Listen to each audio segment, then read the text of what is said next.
just a heads up for everyone. There's going to be spoilers about Season 5, Episode 21 of Agents of S.H.I.E.L.D. If you haven't seen it, please don't watch this. This is my reactions to it. Hello, everyone. Welcome to Corpulent Geek's reaction to Season 5, Episode 21 of Agents of S.H.I.E.L.D., The Force of Gravity.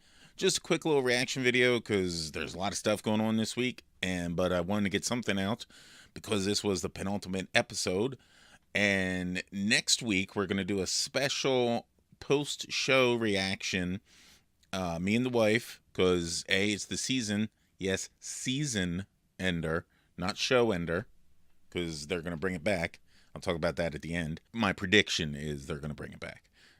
I don't have any inside sources or anything. Yeah, so we're going to do a reaction video Friday night. We might even do it live just to get people on and talking, like after it actually airs on ABC, because we go away on vacation that next week. You're going to get all kind of weird content next week. It's going to look odd. It's not going to be as polished, if you can call my videos polished, as these ones are, but we're going to do lots of weird live stuff the following week.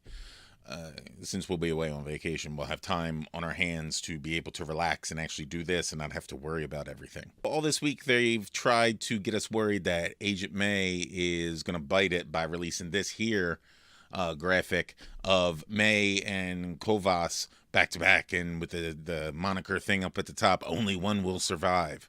Let me think. Who's going to survive? The black guy that they introduced 3 weeks ago, or Agent May that's been on the show the whole time? Why don't they just dress this guy in red and put him on a Star Trek show? All right? Yeah, everyone knew how that was going to go. I like how Deke is useful once again. Back when they were in the lighthouse in the future, he like had it all going on. He had the cool face mask thing, coming in, doing stuff. It wasn't even the cool tech stuff he had. He just had confidence and an air about him that he knew what was going on. He was cool. He was quick-witted. He was like the face man of the group. Figuring stuff out. That's an A-Team reference for you youngsters out there. He's being useful once again. He helps bust out Melinda May and Phil out of jail. He helps May figure out how to change the missiles around their direction and a teleporter for getting back home. Please, can you people stop nerfing Quake? Because she's starting to become a badass, and all she's been doing is like little things. But if she can do this right here, if she can crack this little thing that's on her forehead while she's supposed to be unconscious, let's see, I'm unconscious and I'm going to somehow use my power to crack this thing way up here, even though my hands are way down here and being held by something else, and I've only concentrated power through that. If I can figure out how to do that, I should be able to do a little bit more than just shooting quake waves down the hallway and knocking people backwards. All right, stop nerfing me and let me do some shit. Of course, I guess when she does shit, she blows up the planet. So maybe keep nerfing her. I'll be glad when they lose Robin as a storytelling device. I know that they've dedicated this season to having her. She wasn't important before, but they did do the seeing into the future thing before with her dad.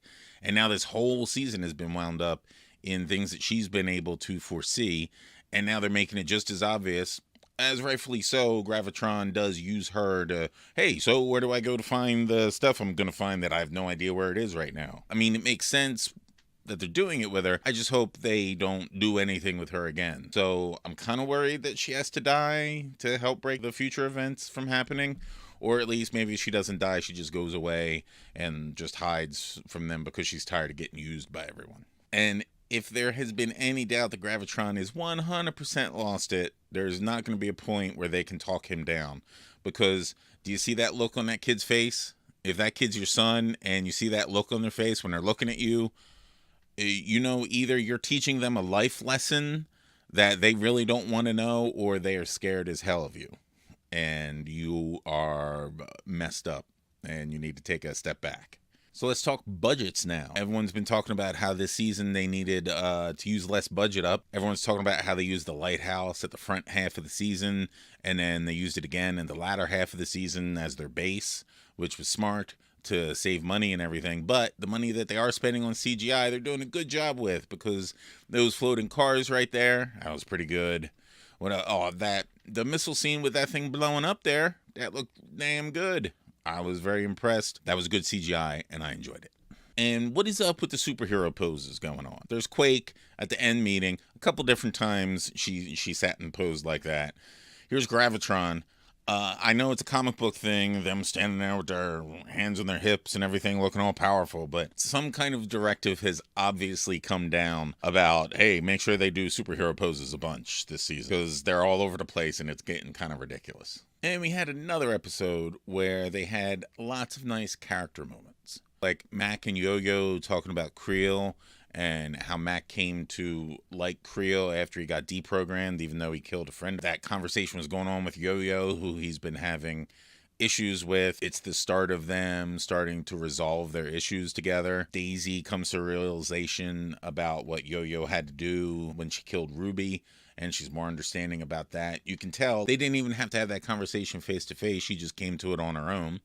And they didn't need to give that to us, but it was a line or two and it happened like that. It didn't really necessarily help anything with the story right then, but we know that she's realizing, all right, yeah, Yo-Yo didn't have it so easy there. And of course, if we're going to talk about having moments, we have May and Coulson moments. We have May and Coulson moments at the beginning when they're talking to each other, and we know that they're having the conversation about her trying to save him and him not really necessarily wanting to be saved, but he understands that she's going to try. And then we have this, are you giving me an order type of deal? You're gonna make me go and try and save myself?